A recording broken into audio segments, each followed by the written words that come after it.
Professor Luiz de Andrade, psiquiatra, homeopata, bom dia. Bom dia, Eduardo, Fernando. Bom dia. Everton, uma alegria estar aqui com vocês, comemorando aí o mês de novembro, né, gente? Um mês recheado de datas significativas, dia 1º, dia de Todos os Santos, dia de Finados, que foi então antes de ontem, e a proclamação da República, né, Eduardo? Que traz para nós aí a ideia de que a monarquia, essa coisa de herança de pai para filho, só é boa se for dinheiro. Agora, poder não dá não, tem que ser eleito pelo voto. Esta, professor Luiz de Andrade, é uma luta como aquela de acabar com as drogas? A maconha, por exemplo, que é a mais antiga entre nós?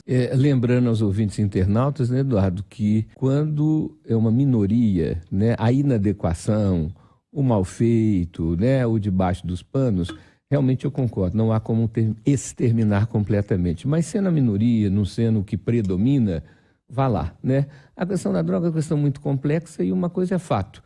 Nós precisamos de pensar na redução de danos. A redução de danos quer dizer, então, gente, que entre o real e o ideal tem o possível. O ideal é que não existisse droga. O ideal é que, se existisse droga, não fosse provada. Se fosse provada, não fosse, tivesse sido aprovada por quem usa, né? Mas, então, a inibição, principalmente para os menores, porque quanto mais cedo a pessoa experimenta droga, seja maconha, seja bebida, maior a tendência a se tornar dependente químico. Então, dá para melhorar, gente. Tem jeito de melhorar. A perfeição só no céu. Infelizmente. O psiquiatra homeopata Luiz Andrade. Me responde, bate-pronto. O senhor sabe o que é um produto glaciado aí? Primeiro, obrigado pela parte que me toca, pelo elogio aí. Dos amigos é sempre bem-vindo. Dos inimigos é perigoso. Inimigo te elogiando é um perigo. Tem emboscado por trás da coisa. Mas, Eduardo, o que acontece? A legislação, sobre todos os aspectos, ela é bem completa. Lei a gente tem praticamente para tudo. A questão da fiscalização aí é que o bicho pega. Por quê? Por exemplo, eu tenho um incômodo tremendo com a questão dos barulhos noturnos. Já falei aqui com você, já falei com os internautas e ouvintes da Itatiaia, que a insônia tem como grande causador o barulho de motos e de carros de madrugada, e a pessoa que tem dificuldade para dormir, Eduardo, quando ela acorda, ela não dorme de novo.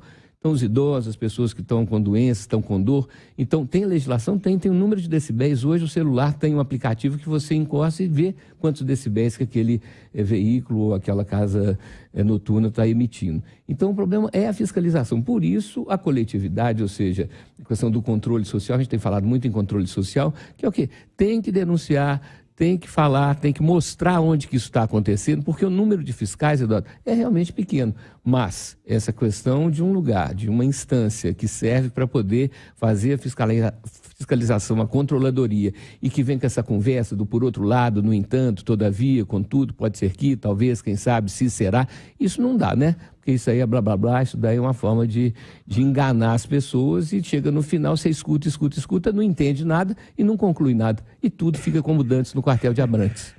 Porque daqui a pouco o cara vai chegar lá e vai falar, eu quero uma carne com osso, mas não quero pagar o peso do osso. Aí vai ficar uma briga interminável, né? Glaciado, a diferença do glaciado para o não glaciado deve ser, glaciado aqui que está fresquinho, olhando para você.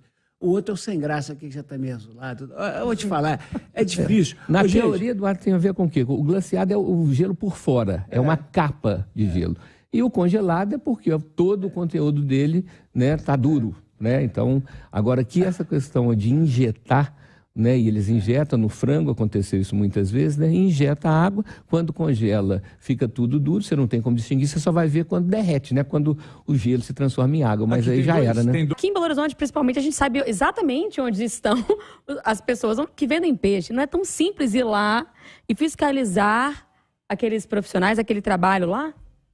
A consciência ética, né, Fernando, é uma coisa importantíssima. Então, você vê, o trabalhador com risco, inclusive, se identificando pelo nome completo, você mandava embora, né? Mas, do ponto de vista ético, o que acontece? O que conta para quem tem essa atitude ética diante da vida não é a vantagem pessoal, mas é o direito coletivo, né? E é muito diferente quando você pensa só em si e no seu grupinho, é o que a gente tem falado muito aqui, né, Fernanda? O quanto que o egoísmo, né, essa atitude de pensar só em si, nos seus interesses, prejudica a coletividade. Então, isso daí é como um câncer, que vai prosperando, vai crescendo, vai desenvolvendo, chega num ponto, né? Fito, já tivemos políticos, um candidato a governador em São Paulo, que já tinha sido político, que o lema dele era, rouba mais faz, né? Ou seja, aí fica sendo assim, o que é mais inadequado, o que é menos inadequado, e o menos inadequado passa a parecer que é adequado. Luiz de Andrade, quantos cidadãos contemporâneos seus, que você conhece, que preocupados com a velhice e sabedores de que não teriam a previdência privada oficial adequada, compraram um apartamento para alugar, fizeram um barraco. Agora, se o cara entrar e não quiser sair, para sair vai ser uma luta. Né? É um absurdo, né, Eduardo? É um absurdo, né?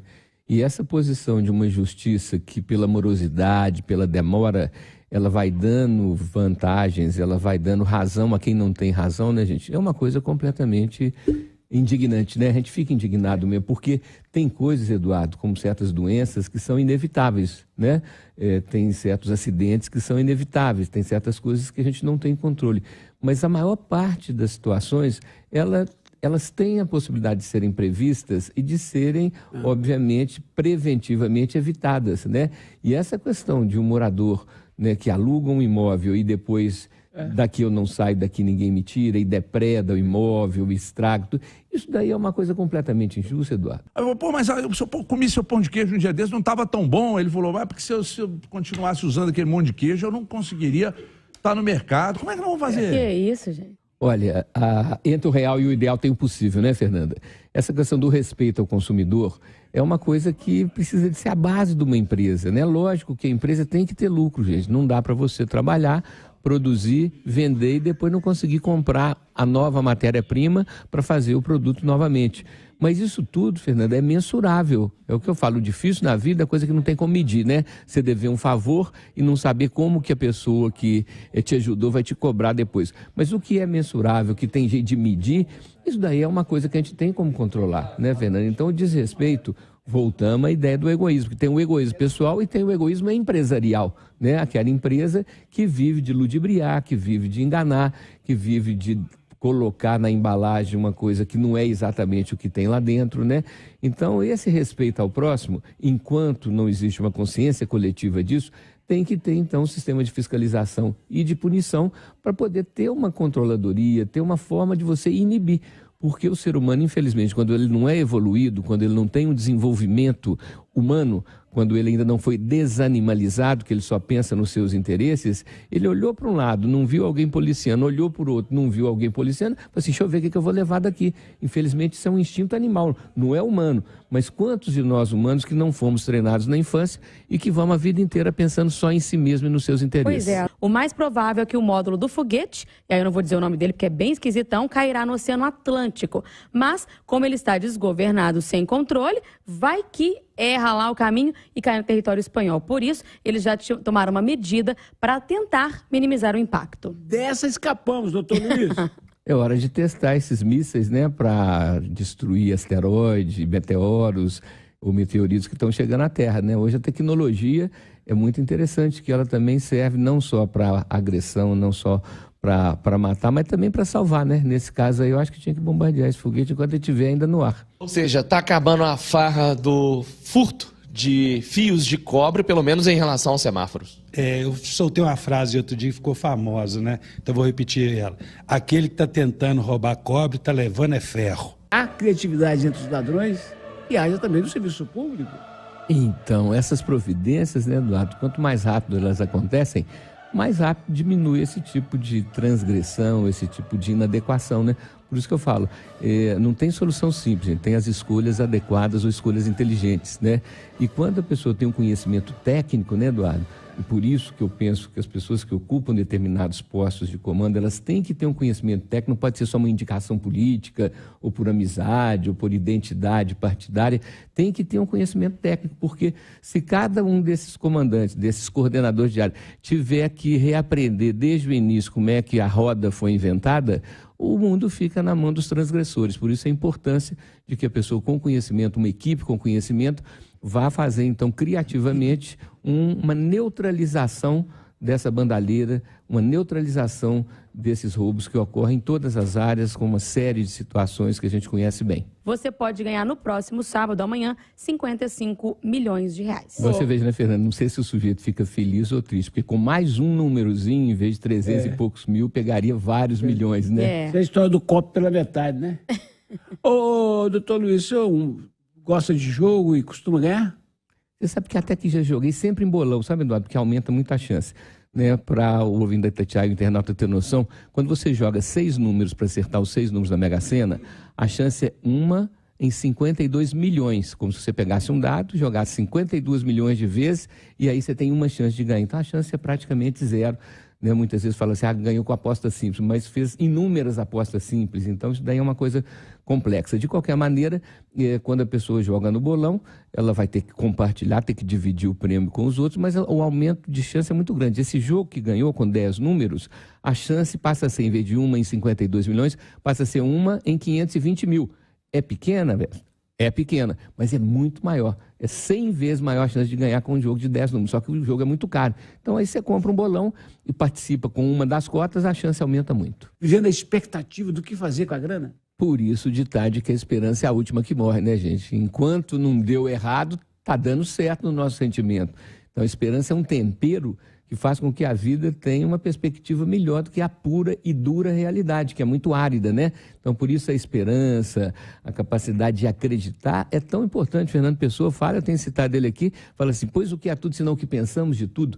Então, uma atitude mais, vamos chamar de mais positiva, Eduardo, inclusive para o nosso sistema imunitário, para o nosso sistema de defesa contra as doenças, contra os nossos desequilíbrios, faz uma diferença, gente, incrível. Então, é importante você ter uma crença, é importante você ter coisas nas quais você acredita e a esperança de que a vida não vai ser só a parte dura, só a parte árida, que tem também o filé do peixe sem água dentro. Eu quero fazer um comentário. Hoje é dia de São Borromeu. Eu não conheço São Borromeu. E eu conheci essa palavra e comentei ontem com minha esposa que eu estava lembrando que o Riobaldo, que é o principal personagem do Grande Sertão Veredas, do Guimarães Rosa, ele era acompanhado, quando ele virou o chefe lá do bando dele, quem andava do lado direito dele era o cego Borromeu. E esse cego, depois que acontecia a conversa, coisa e tal, aí o Riobaldo virava para o cego e falava assim, o que você achou, Borromeu? E aí o cego falava da intuição que ele tinha tido a partir da fala daqueles lá que estavam interagindo com o Riobaldo. E por coincidência, ontem eu citei o cego Borromeu, hoje eu fui ver o Santo do Dia São Borromeu. Vou até estudar a história dele, que eu não conheço, né? E deixar aqui minhas desculpas, que sexta-feira que vem eu não vou poder estar presente. Vai haver um congresso nacional de ouvidores, promovido pela Associação Brasileira de Ouvidores. Eu tenho essa, vamos dizer, essa profissão paralela à psiquiatria e homeopatia, que é ser ouvidor. Então, vou estar apresentando um trabalho, Eduardo, justamente sobre isso que a gente conversou com a Fernanda, sobre os temperamentos, como que o temperamento da pessoa faz com que ela tenha facilidade para algumas coisas e dificuldade para outras, né? Então, depois nós vamos explicar direitinho para os ouvintes internautas o que é o temperamento sanguíneo, o que é o colérico, o que é o melancólico e o que é o flegmático. Então, na outra sexta, estamos de volta, se Deus quiser. Um bom período aí de novembro para todo mundo. Como servidor público, o senhor já viveu a experiência do salário atrasado e não é boa? Não é não, principalmente quando esse atraso vai além de 60 dias, né, Eduardo? Porque daí a coisa bagunça toda, né? Mas graças a Deus a gente não tem tido isso no salário estadual. Que São Borromeu, cujo nome é a primeira vez que eu ouço, o protejo hoje sempre, viu? Isso aí, Borromeu cego intuitivo, no caso, do Guimarães Rosa. Até, doutor. Até.